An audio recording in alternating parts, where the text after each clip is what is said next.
এই মৌসুমে বাংলাদেশের ভ্রমণ পিপাসুদের কাছে সবচেয়ে জনপ্রিয় স্থান হলো টাঙ্গুয়ার হাওর। 2 দিন 1 রাত হাউসবোটে হবে পর্যটকদের ভাসমান বাড়ি।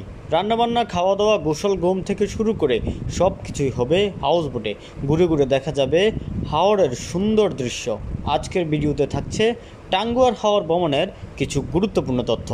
টাঙ্গুয়ার হাওর সুনামগঞ্জ জেলার প্রায় 100 বর্গ কিলোমিটার পর্যন্ত বিস্তৃত দেশের দ্বিতীয় বৃহত্তম মিঠা পানির জলভূমি। অথই পানি, জলাবন, নীলাকাশ, পাহাড় ও চোখ জোড়ানো সবুজ এই হাওরকে অপরূপ সাজে সাজিয়েছে। টাঙ্গুয়ার হাওরের মোট আয়তন 6,912 একর। তবে বর্ষাকালে এই হাওরের আয়তন বেড়ে প্রায় 20,000 একর পর্যন্ত হয়ে থাকে। টাঙ্গুয়ার হাওরে প্রায় 140 প্রজাতির মাছ, 12 প্রজাতির ব্যাঙ এবং 150 প্রজাতির বেশি সরীসৃপের সমন্বয়ে জীববৈচিত্র্য গড়ে উঠেছে। শীতকালে এই হাওরে প্রায় 250 প্রজাতির অতিথি পাখির বিচরণ ঘটে। টাঙ্গুয়ার হাওর থেকে ভারতের মেঘালয়ের পাহাড়গুলো দেখা যায়। মেঘালয় থেকে প্রায় 30টি ছোট বড় ঝর্ণা বা ছড়া টাঙ্গুয়ার হাওরে এসে মিশেছে। এই হাওরে একটি ওয়াচ টাওয়ার রয়েছে। এর আশেপাশের পানি খুবই স্বচ্ছ হওয়ায় উপর থেকে হাওরের তলা দেখা যায়। টাঙ্গুয়ার হাওরে ছোট বড় প্রায় 46টি দ্বীপের মতো ভাসমান গ্রাম বা দ্বীপগ্রাম রয়েছে। বর্ষাকাল টাঙ্গুয়ার হাওর ভ্রমণের সবচেয়ে উপযুক্ত সময়। সাধারণত জুন থেকে সেপ্টেম্বর মাস হাওর ভ্রমণের জন্য সবচেয়ে ভালো সময়। বছরের অন্য সময় সাধারণত এর পানি অনেক কম থাকে। তবে ভিন্ন এক পরিবেশের টাঙ্গুয়ার হাওর এবং সেই সাথে অতিথি পাখি দেখতে চাইলে শীতকালেই যেতে হবে টাঙ্গুয়ার হাওরে। টাঙ্গুয়ার হাওর ভ্রমণ শুধুমাত্র হাওর দেখা নয়, সাথে আরও কিছু স্পট সাধারণত সবাই ঘুরে দেখে। টাঙ্গুয়ার হাওর ভ্রমণ প্যাকেজের সাথে ছোট ছোট সোয়াম্প ফরেস্ট, ওয়াচ টাওয়ার, শহীদ সিরাজ লেক বা নীলাদ্রি লেক, শিমুল বাগান, বারিক টিলা, জাদুকাটা নদী, লাউরের গড় সহ আরও বেশ কিছু স্পট ঘুরে দেখা যায়। দেশের প্রায় সব জেলা থেকে সুনামগঞ্জে বাসে করে আসা যায়। সুনামগঞ্জ হয়ে টাঙ্গুয়ার হাওর যেতে চাইলে আপনাকে প্রথমেই সুনামগঞ্জ জেলা শহরে আসতে হবে। এরপর সেখান থেকে লেগুনা সিএনজি বা বাইকে করে তাহিরপুরে সহজে যাওয়া যায়। তাহিরপুরে নৌকাঘাট থেকে সাইজ এবং সামর্থ্য অনুযায়ী নৌকা ভাড়া করে ঘুরে আসুন টাঙ্গুয়ার হাওর থেকে।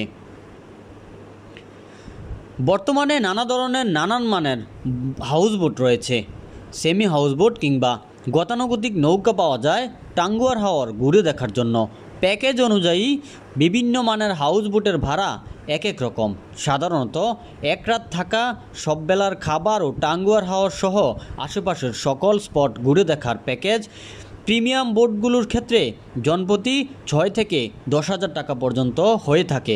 মোটামুটি মানের সেমি হাউসবোটগুলোর প্যাকেজ 4,500 থেকে 6,000 টাকা পর্যন্ত হয়ে থাকে। এছাড়া পুরা হাউসবোট রিজার্ভ করলে মান ও ধারণ ক্ষমতা অনুযায়ী 40 থেকে 80,000 টাকা পর্যন্ত হয়ে থাকে। সাধারণত হাউসবোটগুলোর প্যাকেজে সব কিছুই অন্তর্ভুক্ত থাকে। তারপরেও বুকিং বা ভাড়া করার আগে তাদের প্যাকেজ দেখে নিন, প্রয়োজনে দরদাম করে নিন। শুধু ডে ট্রিপ হলে খরচ কিছুটা কম হবে। পর্যটকরা সাধারণত হাউসবোটেই রাত্রি যাপন করে থাকেন। এছাড়া আপনি চাইলে টেকেরঘাট বাজারে রাতে থাকতে পারবেন। চাইলে সুনামগঞ্জ এসে সেখানের কোনো হোটেলে রাত্রি যাপন করতে পারবেন। তবে টাঙ্গুয়ার হাওর বেড়াতে গেলে অবশ্যই আপনার উচিত হাওরের নৌকায় অন্তত 1 রাত থাকার। এই অভিজ্ঞতা অবশ্যই আপনার ভালো লাগবে। হাউসবোট প্যাকেজ খাবার সহ হয়ে থাকে, নতুবা নিজের খাবার নিজেরা ব্যবস্থা করে নিতে হবে। দিনে দিনে ঘুরে চলে আসলে তাহিরপুরে খাবার হোটেল থেকে রওনা হবার আগে সকালের ও ফিরে আসার পর দুপুরের খাবার হাওরের প্রায় 20 থেকে 25 প্রজাতির মাছের মধ্যে নিজের পছন্দের মাছ নিয়ে আহার পর্ব সেরে ফেলতে পারবেন। এছাড়া খেতে পারবেন টেকেরঘাটেও। টাঙ্গুয়ার হাওর ভ্রমণের সতর্কতা ও কিছু পরামর্শ। হাওর ভ্রমণকালে অবশ্যই লাইফ জ্যাকেট সঙ্গে নেবেন। যে কোনো কিছুর জন্য দামাদামি করে নেবেন। একসাথে গ্রুপ করে গেলে খরচ কম হবে। 4 থেকে 5 জন বা 8 থেকে 10 জনের গ্রুপ হলে ভালো। হাওরে বজ্রপাত হলে নৌকার ছইয়ের নিচে অবস্থান করুন। কেমন হলো আমাদের এবারে টাঙ্গুয়ার হাওর পর্ব? আপনাদের কতটা ভালো লেগেছে টাঙ্গুয়ার হাওরের দৃশ্যগুলি অবশ্যই কমেন্ট করে জানাবেন এবং ভিডিওটি ভালো লাগলে আপনার টাইমলাইনে একটা শেয়ার করে দেবেন।